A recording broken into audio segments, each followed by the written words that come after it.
Hello, ladies and gentlemen, Insects Fighting Falcon here today, and today I'm bringing you the first video of a new series I'm going to be doing.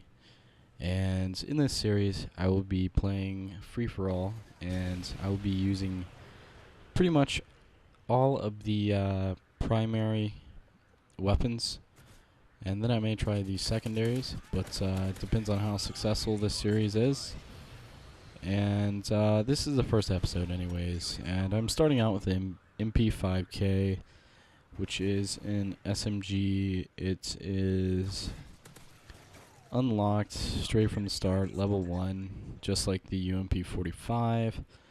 The stats are lower than the UMP45 stats are, and if you guys haven't noticed already, the gun is pretty good at hip firing, and on this map I'm not even using steady aim, and I actually did test out this gun with steady aim after this, and I would not recommend you use it on here because you really don't need it if you're good at hip firing anyways, because this thing is a good hip spraying weapon. And I pick up 2 double kills in the exact same spot from hip firing from a decent distance away. So yeah, I don't think this is the best hip firing SMG, but it's definitely a good one.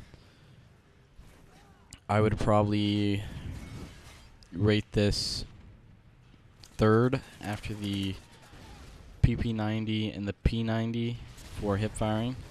I would rate the P90 as the best, and then the PP90, and then this. But well, I guess I heard the PM9 is actually pretty good hip firing too, but I do not know because I haven't tried that gun out yet. Perhaps I'll do that weapon next in the next free for all. Not too sure, but I would not recommend you use this gun if you're going to be doing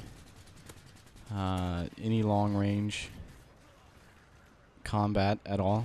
This thing is, I think, is pretty terrible when aiming down the sight from mid to long range. Bounces all over the place, and is not very powerful at all at long range. See, it's good for running and spraying from the hip. It's fantastic for that. It seems pretty powerful. Maybe even a little more powerful than the PP90 and the P90. I haven't really, did a analogy between the two. So, yeah. But tips for this gun would be use it for running and gunning from the hip. And my perk recommendations while using a MP5K class would be to use extreme conditioning. But you can use whatever you want for the second perk, but I would recommend hardline or assassin. And then I would use, for the third perk, I would use dead silence. As you can see, this gun's a pretty good gun for free for all. Mainly I spray from the hip in free for all because I usually run around or control a part of the map like I've been doing in this video. So overall, I'm actually surprised at how good this gun is. Like I said, it's terrible for ADSing, and it's just incredibly terrible for ADSing, I think. And the silencer doesn't really seem to nerf the gun's power at all. It seems pretty good, and like I said, I'd recommend this for free for all, running and gunning from the hip. Great hip firing gun, and let me know what you think of this. And like I said, I have a new series where I'm running around with all kinds of guns, trying to win a free for all, even silly guns, and I'm gonna try my best to win a free for all.